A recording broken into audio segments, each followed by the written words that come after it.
औज़ुबिल्लाहिमिनश्शैतानिर्रजीम बिस्मिल्लाहिर्रहमानिर्रहीम अस्सलामु अलैकुम वरहमतुल्लाहि वबरकातुहू बिस्वात collegiate schooling system record Swat ته یو نوی لیکچر سره تاسو مخ په وړاندې باندې او نن زموږ لیکچر چې کوم دی هغه د تاسو په سکرین باندې ګورئ آیونایزیشن انرژي. اوس آیونایزیشن انرژي زموږ سره عین چې کوم دی عین دا چارج نو چارج ته موږ وایو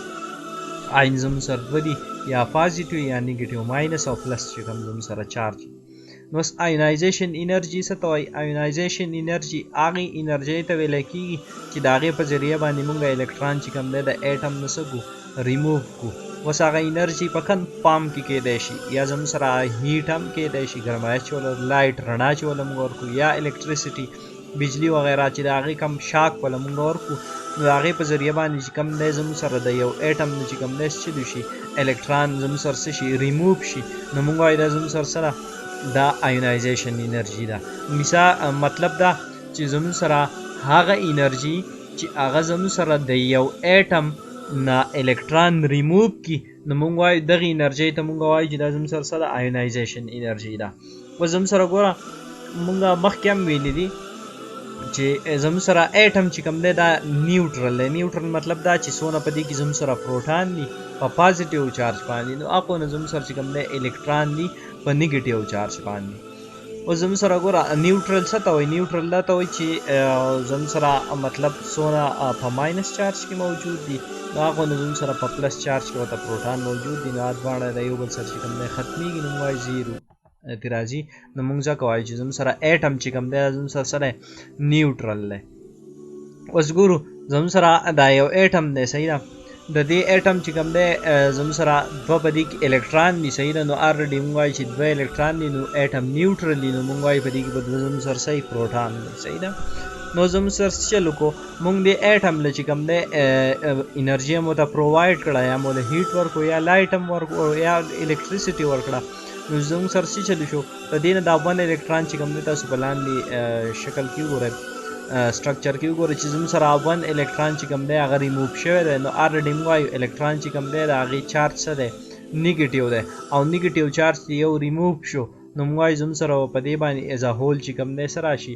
پازیټیو چارج به راشي، او چېرته به واوړي ګیسیس فارم ته، مطلب د ګیس سټیټ ته به زموږ سره واوړي. نو زموږ سره هغه انرژي چې هغه د یو ایټم نه مونږه الکتران ریموو کوو د هغې دپاره یوز کوو، نو هغې ته مونږ وایو چې زموږ سره څه ده آیونایزیشن انرژي ده. اګزامپل هم د لیتیم ځکه اخیستی چې د آسان دی، په دې کې ایټمونه زموږ سره سوري په دې کې الکتران چې کوم دي زموږ سره کم دي، او په لاست شیل کې ون الکتران هم دی. نو موږ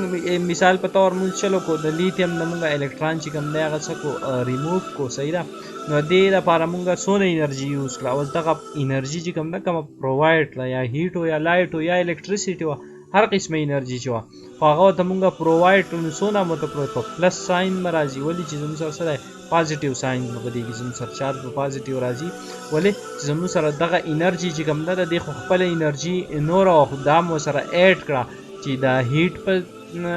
د شکل کې وه، یا د لایټ په شکل کې وه، یا الکتریسټي په شکل کې وه، دا مو سره ایډ کړه، نو د هغې په ذریعه باندې چې کوم دی دغه الکتران چې کوم دی د لیتیم نه موږ څه چل کړو ریموو کړو، نو په هغې باندې څه راغی پازیټیو چارج زموږ سره راغی، او زموږ سره 520 kg پر مول چې کوم دی دونه انرژي مونږ ورکړه، نو د دې په وجه باندې زموږ سره الکتران چې کوم دی د هغې نه ریموو شو، او په لیتیم باندې چې کوم دی زموږ سره پازیټیو چارج راغی. نو که فرض که څوک تپوس وکړي چې آیونایزیشن انرژي څه ته وایي؟ آیونایزیشن انرژي هغې انرژۍ ته ویلی کېږي چې زموږ سره د هغې انرژۍ په ذریعه باندې د ایټم نه چې کوم دی موږ څه چل وکړو الکتران ریموو کړو، نو موږ وایو دا زموږ سره څه ده آیونایزیشن انرژي ده. آی هوپ چې تاسو به زما په دې لیکچر باندې پوه شوي. فرض که څه قسمه کوېسچن وي نو باقاعده تاسو په کمنټس کې ویلی شئ، او زموږ ویډیو چې کوم دی تاسو لایک کئ، شیر کئ، او که فرض که نوي څو